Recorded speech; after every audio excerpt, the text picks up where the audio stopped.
Okay, I'm here today to talk to you about creating interactive lesson activities with your students, and the techniques that we're going to talk about today are hide and reveal techniques. So the three different techniques we're going to talk about today are move and reveal, order and reveal, and erase and reveal. And these are great because you can talk to your students about possible answers and you can reveal the correct answer very quickly with no pause in your lesson. So here's an example slide.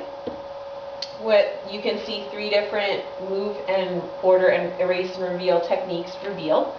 So first we have the move and reveal, where we have the shape that's concealing the answer. So all we have to do is move the shape and we can see the answer to the question. So now we know that it's the Valley of the Kings. The second technique is order and reveal. So we're going to take the same shape, this one, and just move it over this box, and that reveals the same answer, the Valley of the Kings. The third technique is called erase and reveal, and it's just like it sounds. So you take the eraser from the pen tray and you simply run it over the answer. And I'm not erasing anything except the coloring over top of the answer. So these are three techniques that I will show you how to do. So the first things first, we need to create a new slide. So we'll go to our page sorter tab and we'll reveal that. And so I'll insert a new page. And so now I have my blank screen to work with. So the first thing I need is a picture that we had on the last slide of King Tut. So I'll go to my gallery sorter tab and I will search here for the item that I need. So I'll press the keyboard button on the pen tray. There it is.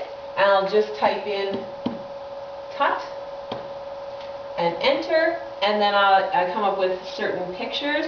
So I'll click on that to reveal them, and when I scroll down I can find the one that I want. There's a couple different ways I can put this picture into my slide. I can click on it. Sorry about that. I can click on it. I can use the drop down menu to say insert in notebook. I can drag it in with my finger, or I can double click. I'm just going to drag it in with my finger. Okay. Oh, sorry, that one didn't work for me. I'll just try that again.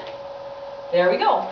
There's the picture. So I just have the auto hide on down here on my my tab. So I'll just click the slide and there we have the King Tut picture. And I'll move it over to the place where I want it on the slide. So now I have to create my title and my question. So I can pick up a pen from the pen tray and I'll just write the question.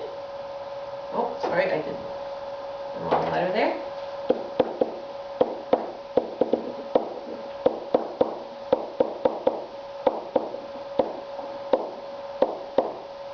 Okay, so when I put the pen down, you'll notice that it goes back to the mouse selector, so I can click on the words. Now, if the words are separate, like they are right now, I can simply do a marquee select, drag my finger over top of both of them, and then I can just click there and on the drop down menu and press grouping and group them together. So now I have one complete box of text. So then I can ask it to recognize this as type. I'm going to go to the drop down menu. Now it's going to, sometimes it will not recognize everything you write, so you can easily fix that by double clicking inside. You can click on the keyboard button, move the keyboard down so you can see, and then you can easily fix your mistakes that it didn't quite recognize. So work with that just like you would in any word processing document. So it's a little bit big, so I want to resize it. I'll just grab this button on the bottom, shrink it a little bit. Okay, so now I have my question at the top. I want to provide my answer, so I'll just write again.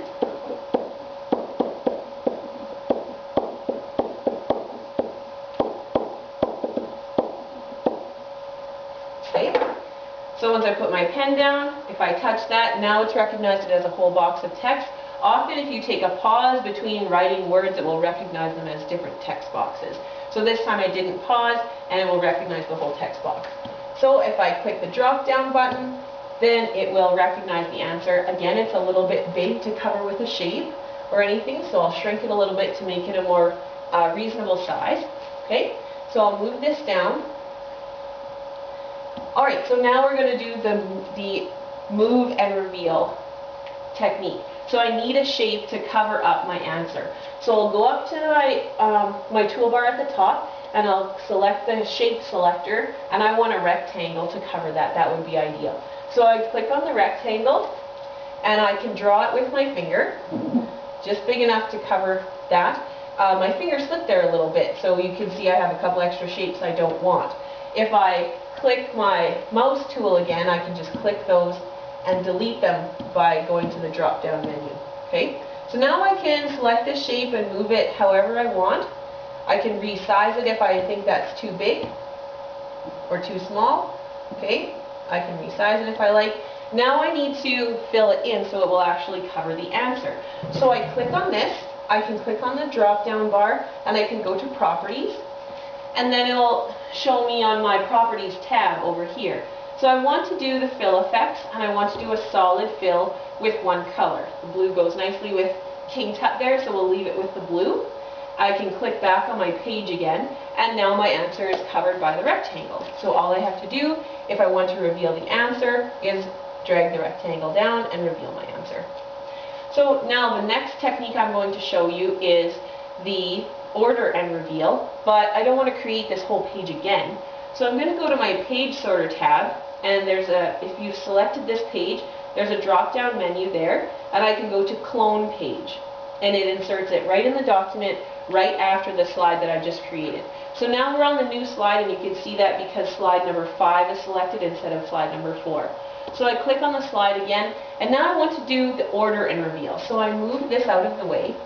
I need to change my text to be white so it matches the background, and then you'll have to move the box to reveal it because it'll be the same color as the background. So I select the text. There's different ways that you can change the color of the text. In a Word document, you can double click, highlight, you can double click and highlight the text. It doesn't seem to be working for me right now. But we can also go to the Properties tab from the drop-down menu. Up comes the Properties sorter over here, and then we can change the color of the text to white very easily. We just click on our page again, and there we go. We can't see the information on the page until we choose to move the rectangle to reveal it.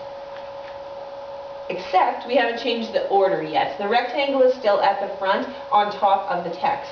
So what I have to do is click on the rectangle. I can click on the drop-down tab. I can go to the order, and I can go send to back. Okay? So then when I take this and move it up, it's behind the text, and now it will reveal the text which is on top of the order of the page. Okay? You could also move the text forward. It doesn't really matter which way, as long as you have the order so that the text will stand out against the square, as long as they're not on the same level of the page. The next technique that I wanted to show you was erase and reveal. So I want to clone the page again because I don't want to have to do all the typing and stuff. So I go to my page sorter. I have the drop-down menu. I click on that. I go to clone page, and then again I have slide number 6 here, and that's the page that I'm on right now. So now I want to take this away. I want to click on my text, and I want to make it black again. So I click on the drop-down menu, go to Properties, then I change the text to black again, click on my page, and then I need to cover it up. This time we're not going to use a shape to cover it up. We're going to use the color white, and we're going to use the pen to put it there. So if I go to my pen tray here, or my pen tab on the toolbar, I can select different properties for my pen. So I'm going to make my pen color white, and I'm going to make my pen thickness the thickest that I can. I can use my finger or I can use a pen to do the writing now. It doesn't matter which. So now that my color is selected and my thickness is selected, I can just start coloring with my finger over top of the words. And now they're hidden. And if I want to reveal the information after talking about this question with my students, I just pick up the eraser from the pen tray and I erase all the writing I did over top of the pen. So now you have 3 different techniques you can use to quickly reveal the right answer to your students when you're talking about a question. Thank you.